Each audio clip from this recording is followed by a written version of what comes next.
Hello, hello, hello. Welcome back to my channel. I am Monet and you're watching Life is Monet.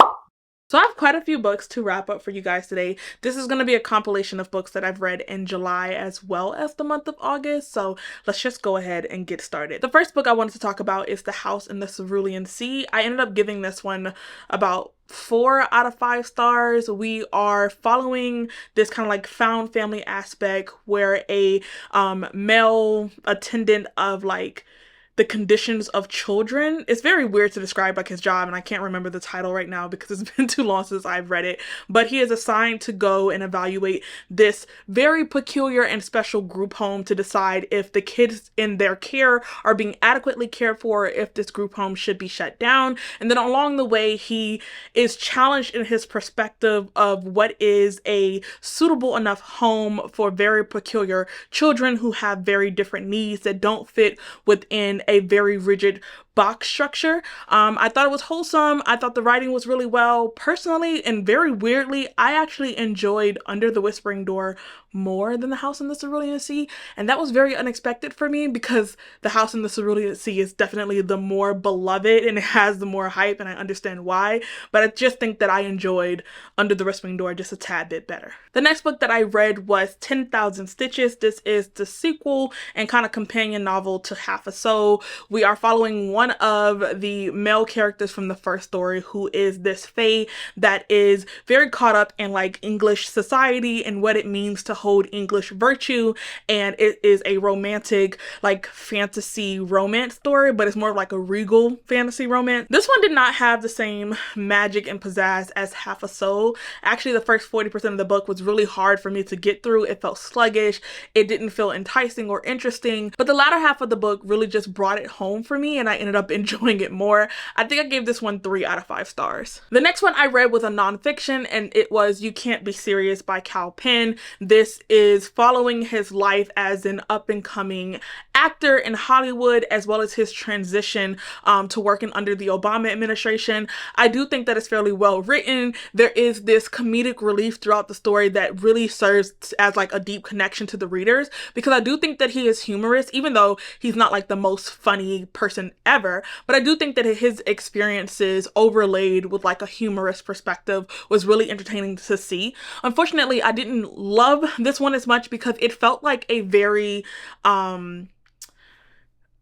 like it had a very big parameter on what aspects of his life that we were looking into, and so things felt overly invested and overly explained while consciously overlooking other dramatic and like very important things in his life. For example, he is a queer individual. He briefly glazes over his relationship with his husband, but his queer identity really does not play a part in this autobiography, which felt very weird to me because, I mean, I understand why he might have left it out because of the audience that would be picking up the story, but it just feels like we were highlighting areas that did not deserve as much recognition to counteract the fact that we were overshadowing other really large parts of his life. And so I don't feel like I really got to know Kal Penn. I got to know him professionally in his acting career as well as like his political career, but I don't think that this is a deep dive into Kal Penn and who he is, mostly just his academic and professional journey so far, and that really serves to disconnect me from the story because I want to come out more enlightened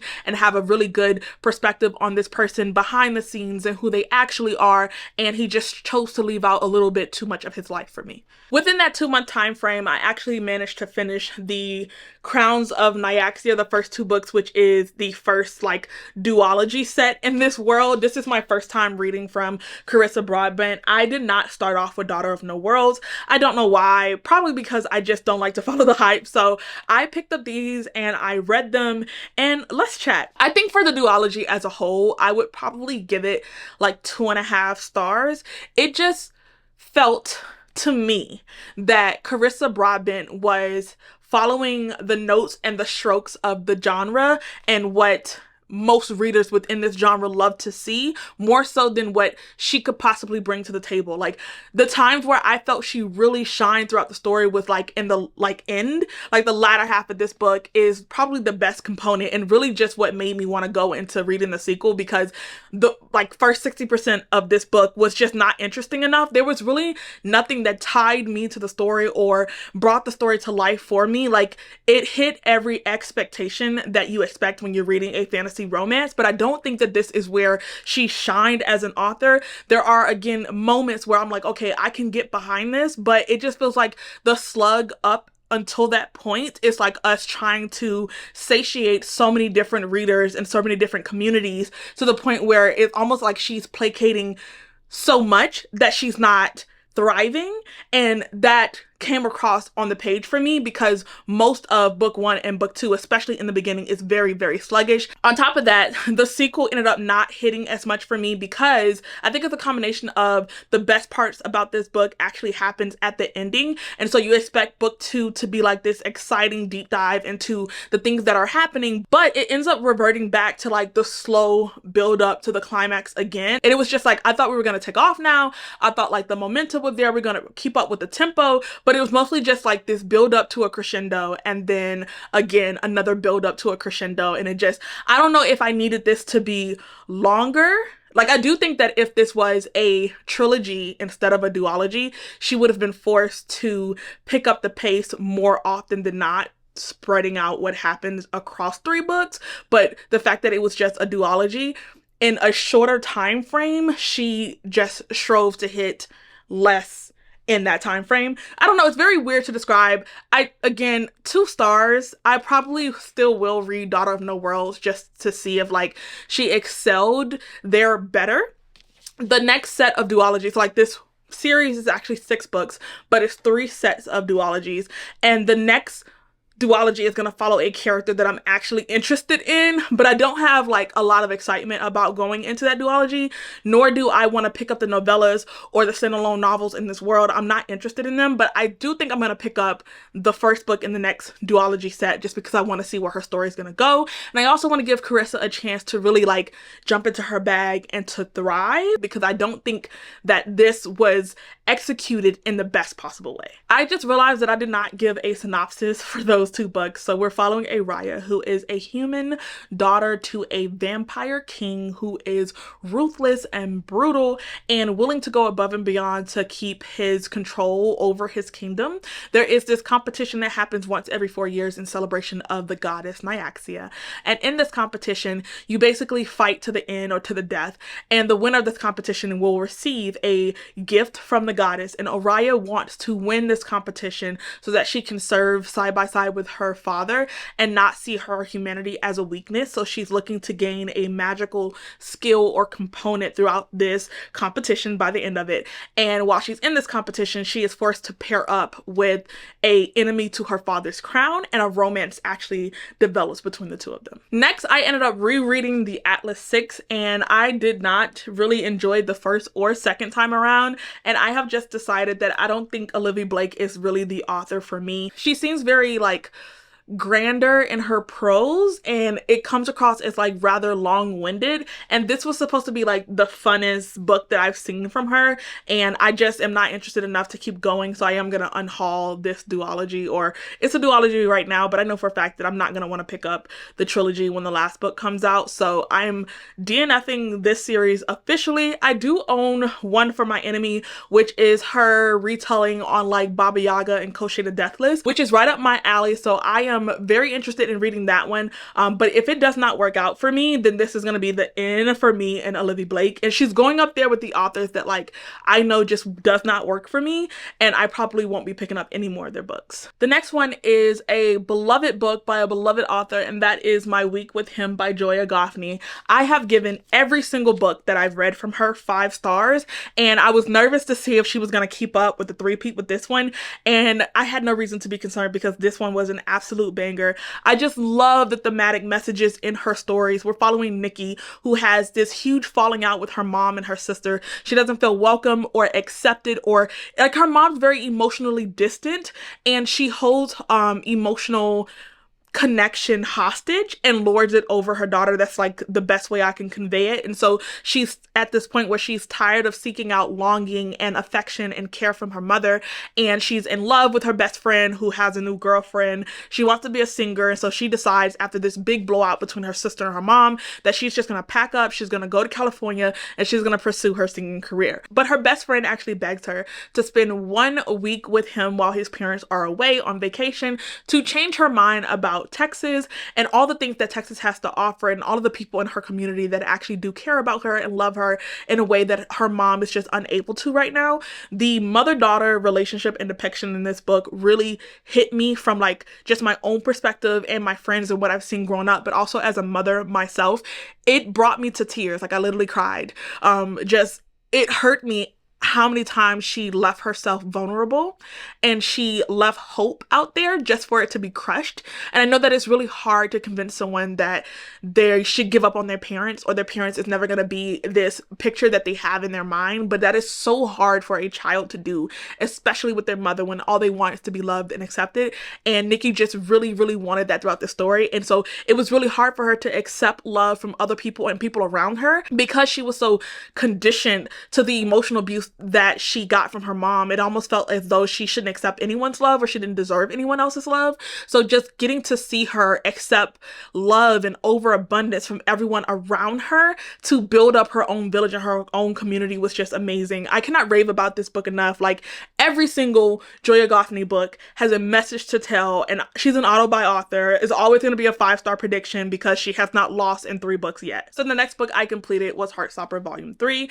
It has taken me forever to make my way through this series, but I'm up to Volume 4 right now and I feel very proud of that. I enjoyed this one, not as much. Like so far out of 3 volumes, the second one is absolutely my favorite. Like I had such a giddy, like kicking my feet up in the air fucking time with that book. And this was just, it was a lot to follow up on. And so I wasn't really expecting it to be the same experience. I enjoyed this one equally as much as I enjoyed the first one, but the second volume is a fucking banger and I get so happy every time I think about it. The next book I completed was Orange Volume 1. I actually read this in tandem with one of my patrons. We both wanted to check it out. They actually read like all of the volumes and I had to stop at the Volume 1 because the main character just got on my fucking nerves and it was just too much for me to go through. I was told that Naho doesn't really get better throughout the other books, and so I definitely am going to be D'ing up in this one, even though I enjoyed everything else about the story except for our main character. So if you don't know the synopsis of Orange, we are following Naho, who is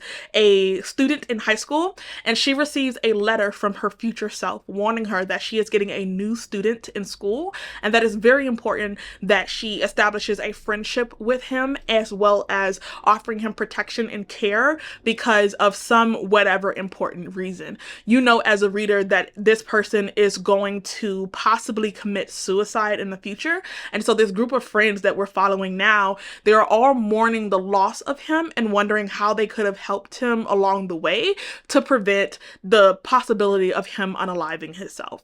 Naho is a very nervous and anxiety-ridden teenager, and that's totally fine, but the messages from her future self did not contain enough information, and so most of the time she is a bundle of nerves and she is messing up things as she goes because it just felt like a lot. Like if I knew that like I was gonna ask my younger self to do something that challenges my anxiety and my shyness and my nervousness, there should have been more in those letters to be like encouraging or convincing, because she overthinks, she overanalyzes, and she ends up making mistakes. And so it's not an enjoyable reading experience because I don't want to put this amount of pressure on a young girl that is clearly struggling with her confidence and is very shy and nervous about like just playing soccer or even talking to him or bringing him lunch. Like there's a scene where she brings him lunch, but she's so terrified to actually give it to him. And so she's battling herself and her mental conscience between these letters and her trying to prevent something that is possibly not even preventable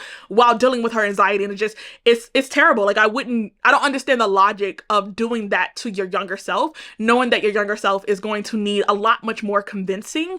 And also just the pressure of trying to keep someone else alive at her age when she's mostly just trying to keep her damn self alive. Like it wasn't working for me. And so I have to stop. I've heard that it's amazing. I heard that people love it. But if Naho is the center of the story and is hinging upon her possibly giving him hope to not commit suicide in the future, like she is too much, it's too big of a mantle for me, for Naho to carry. So, and then the next book is the literal last time that I'm ever going to read from this author, and that is going to be Tress of the Emerald Sea. I fucking hated this book. This is the worst Brandon Sanderson story I've ever read, and I am very surprised to say that. I am as shocked as you to say that this book was awful.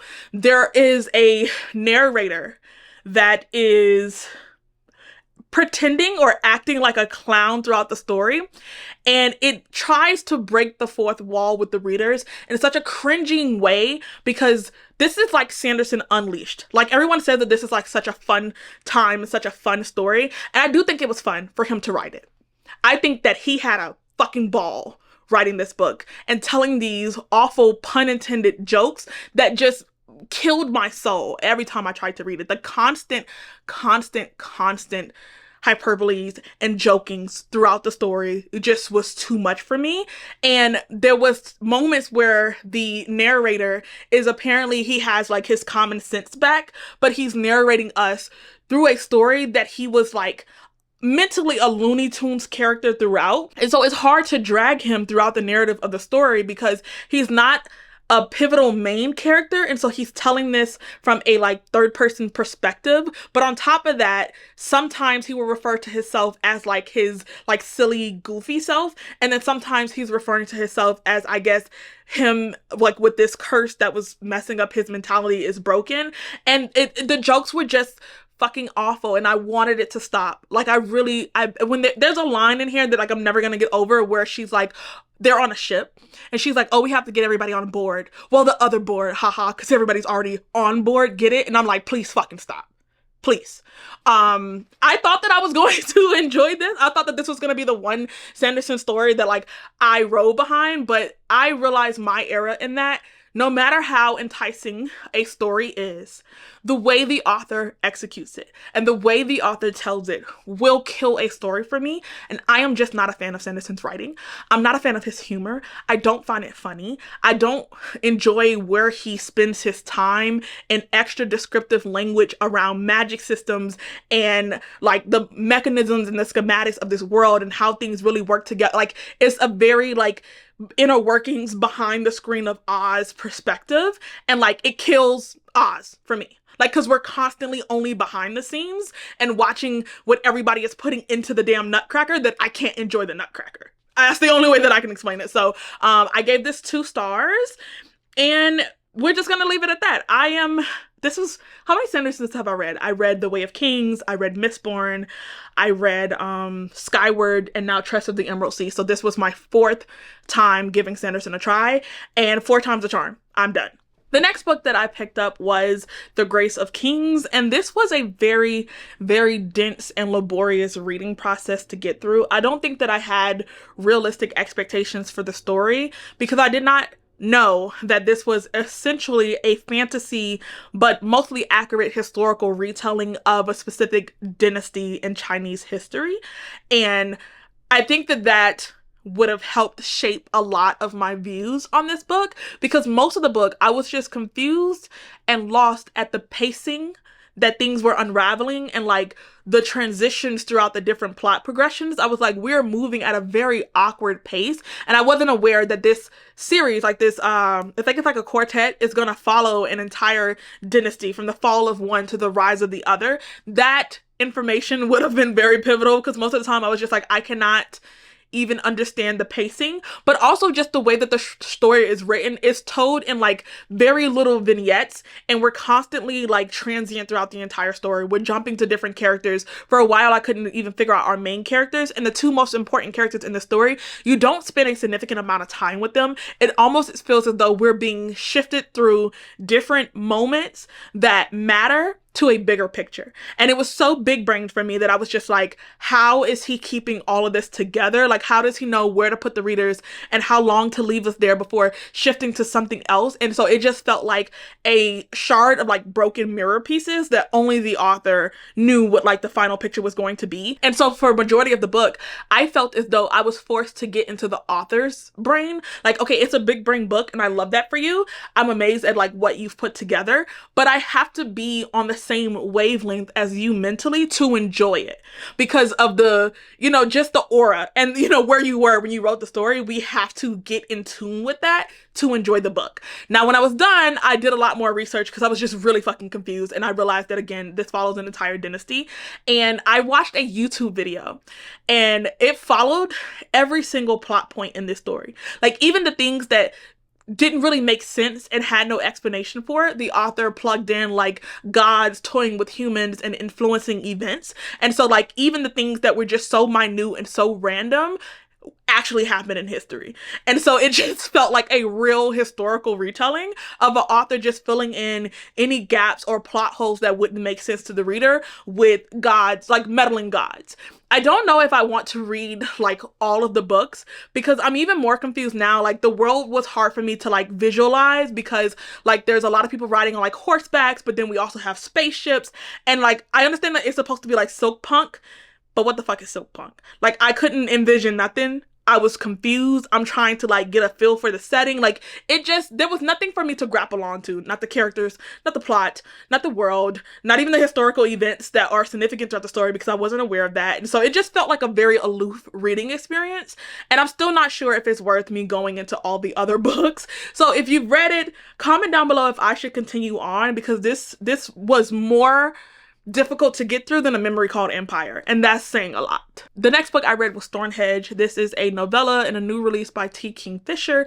We're following like this toad-like character that has been assigned to care for and watch over a like fae replaced child who has a lot of behavioral conflict and causes a lot of like misfortunes and misgivings in the lives of people around them. And Toad actually meets someone who she falls in love with, and it encourages her to find a way to break her responsibility to watch over this fae child. It's very short, but I really enjoyed it. I thought it was a really cool, like fun retelling. I gave it 3.5 out of 5 stars. I don't want to say retelling because I don't know if it's a retelling, but it's written in a way of like it being a modern day like fairy tale or a retelling of an older one. It just has that tone to it and I liked it. Then I read The Risk by St. Abbey. This is a series of novellas where we're following a female serial killer who has very much like good for her revenge energy and her romantic development of a relationship with the FBI agent who's actually investigating her murders. And this one's very short. It's very quick. You only really get to see them like meet and start to really like each other before it's over. So not a lot in terms of like plot happens within the story, but a lot of the foundations for character connections happens. And so yeah, I gave it 4 out of 5 stars. I was pleasantly surprised and I do plan to read all of them. Then I read How I'll Kill You, which I think is a debut release. We're following a set of triplets who have all made a promise to each other to never love anyone except each other. And they kind of scheme constantly to find targets to fall in love with and then kill them. They kind of make this promise that every single person that they love, they will collaborate and murder. Now, the youngest, or like, I think she is the youngest of this set of triplets. It's time for her to find her first mark, the first person she's going to fall in love with, and then they're going to collaborate and murder him. But she ends up falling like really in love with him and is against the idea of killing him. And her sisters are getting very antsy and very nervous about her lack of ability to go through with it, to the point where they may even just do it on their own. This was really fun in the beginning. I enjoyed the like setup of like, you know, a set of female like serial killer triplets, but the ending of this book switched from a thriller into like a romance story, and it just felt like a record scratch. Like, what happened to the original plot of this book? And so yeah, the beginning is very strong.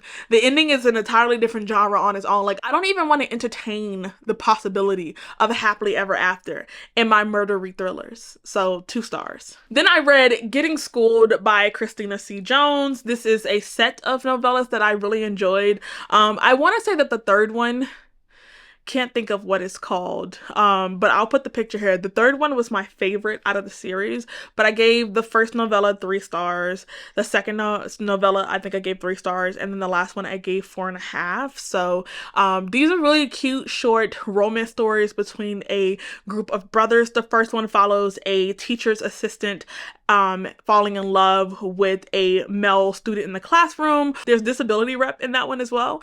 And then the second one follows a doctor and his nursing intern. And the last one follows, it's like childhood friends to lovers where they have had a falling out. But he is a writer and she is like a publisher or a booking editor. And so yeah, that's the general setup for all of these novellas. And I enjoyed them. Check them out. Then I read Her Good Side, which is a first-time YA romance story by Rebecca Weatherspoon. What are the names? We're following Bethany and Jacob. So Bethany has been considered a late bloomer. It took a while for her to be attracted to boys, like when everyone in her friend groups and in her like classes really started to like develop romantic feelings and interest in other people. She was still kind of like yucked out by boys. And so now she's kind of like behind the learning curve and she feels the need to catch up because the boy that she actually has a crush on doesn't want to go to homecoming with her because she's never had a boyfriend, she's never had a kiss, she's never had sex, and he's trying to have a fun, good time. And so he just doesn't want that to be dampened by this very inexperienced girl. And so she decides to go on like this fake date with her best friend's ex-boyfriend, who is Jacob.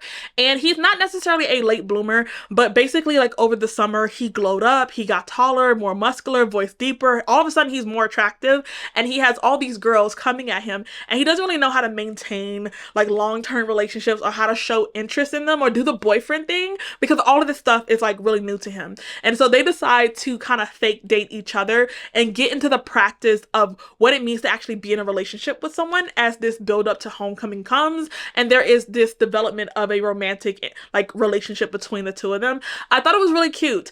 I would say that I would put this one up there with like one of my top YA reads of the year, and I highly recommend like someone picking it up, just like the cultural differences, because he is Asian and she is Black. She's also a little on the plus size as well. So that this is like a combination of like great representation throughout the entire book. The next book I read was Fireborn, and this follows Lee and Annie, who are two very different coins of a same society. So Lee is the heir to a previous ruling kingdom that was known and overthrown for its brutality. And so now he's forced to survive and make his way through this new regime, and he very much benefits from his points in society. Like even though he lost his family and ended up in a group home with Annie, because he is a male and because he's not considered low born, he has a lot of like leg ups and easier experience in life as opposed to Annie,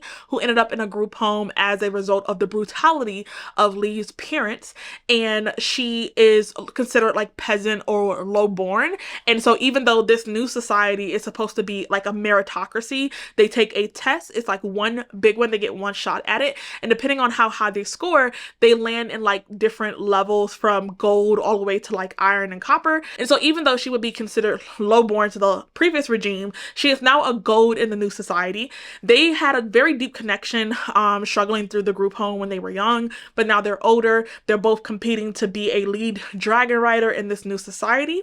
But there is this upcoming like rebellion from Lee's like family who were ousted from power. They want to return to what is rightfully theirs, and Lee is basically on the fence over which society and which regime to really uphold and support, because he doesn't think that his family was meant to rule, or he doesn't agree with the ways that they ruled. But there's also just a lot of holes in this new society, and so the idea of like a meritocracy still has a lot of like disproportionate class justice. And so yeah, I thought that this was a very well executed YA. I gave it 4.5 out of 5 stars. Like this is one of the strongest written YA stories that I've seen in a while.